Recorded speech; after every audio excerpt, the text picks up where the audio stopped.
তুমি কি কখনো ভেবেছ কেন মনটা সব সময় অশান্ত থাকে? কেন এত দুশ্চিন্তা, এত কষ্ট, এত চাপ? কারণ আমরা দুনিয়ার জন্য সব করি, কিন্তু যিনি আমাদের সৃষ্টি করেছেন তার জন্য ৫ মিনিট সময়ও দিই না। নামাজ শুধু একটা ইবাদত না, নামাজ হলো শান্তির দরজা। যখন তুমি সিজদায় মাথা রাখো তখন তোমার সব কষ্ট আকাশে উঠে যায়। যে মানুষ নামাজ পড়ে সে কখনো একা না, কারণ আল্লাহ সব সময় তার সাথে থাকেন। আজ যদি তুমি ভাঙ্গা হও, হতাশ হও, পাপের বোঝায় ক্লান্ত হও, তাহলে উঠে দাঁড়াও, অজু করো, ২ রাকাত নামাজ পড়ো। দেখবে তোমার চোখের পানি তোমার হৃদয়কে হালকা করে দিবে।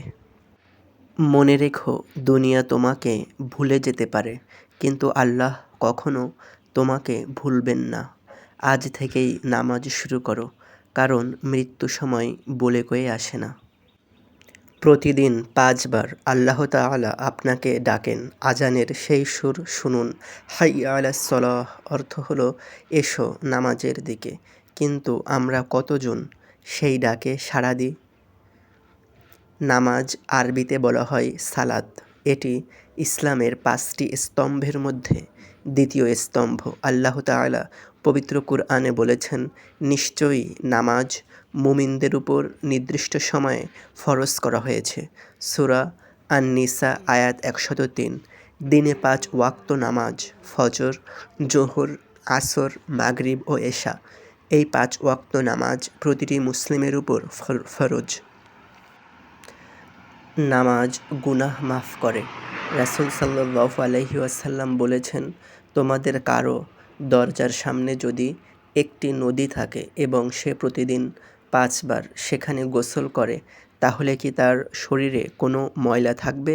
সাহাবারা বললেন, না। তখন রাসূল সাল্লাল্লাহু আলাইহি ওয়াসাল্লাম বললেন, এটাই হলো ৫ ওয়াক্ত নামাজের উদাহরণ। আল্লাহ এর মাধ্যমে গুনাহ মুছে দেন। বুখারী ও মুসলিম। নামাজ শান্তি দেয়। আল্লাহ বলেন, জেনে রাখো, আল্লাহর জিকির দ্বারাই অন্তর শান্তি পায়। সূরা রাদ আয়াত ২৮। আজকের দুনিয়ায় আমরা কত চাপে, কত উদ্বেগে থাকি। নামাজ হলো সেই মুহূর্ত যেখানে আপনি দুনিয়ার সব কিছু ভুলে আল্লাহর সামনে দাঁড়ান। এর চেয়ে বড় শান্তি আর কী হতে পারে? নামাজ জান্নাতের চাবিকাঠি। রাসূল সাল্লাল্লাহু আলাইহি ওয়াসাল্লাম বলেছেন, কিয়ামতের দিন বান্দার সবার আগে নামাজের হিসাব নেওয়া হবে। তিরমিজি। যদি নামাজ ঠিক থাকে বাকি সব আমল ঠিক হয়ে যাবে, আর যদি নামাজ নষ্ট হয় সব কিছু নষ্ট হয়ে যাবে। ভাই ও বোনেরা, নামাজ ছেড়ে দেওয়া অত্যন্ত ভয়ঙ্কর বিষয়।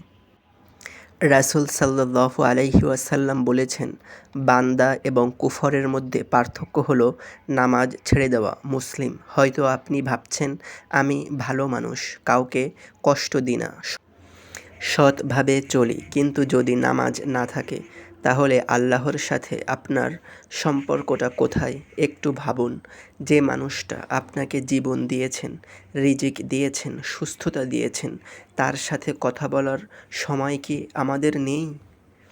যদি আপনি নিয়মিত নামাজ পড়েন না, আজই শুরু করুন। আল্লাহ তওবা কবুলকারী, পরম দয়ালু। আর যদি আপনি মনে করেন নামাজ পড়তে কষ্ট লাগে, তাহলে জানুন, আল্লাহ বলেছেন, নামাজের মাধ্যমে সাহায্য চাও। নিশ্চয়ই এটি কঠিন, তবে বিনম্র লোকদের জন্য নয়।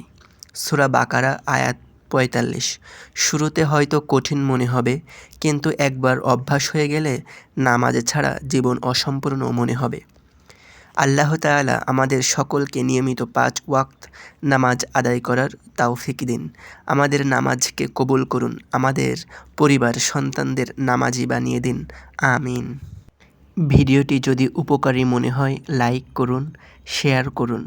যত বেশি মানুষ দেখবে আপনার সওয়াব তত বাড়বে। আর আমাদের চ্যানেলটি সাবস্ক্রাইব করুন, বেল আইকন চেপে রাখুন। আসসালামু আলাইকুম ওয়া রাহমাতুল্লাহ।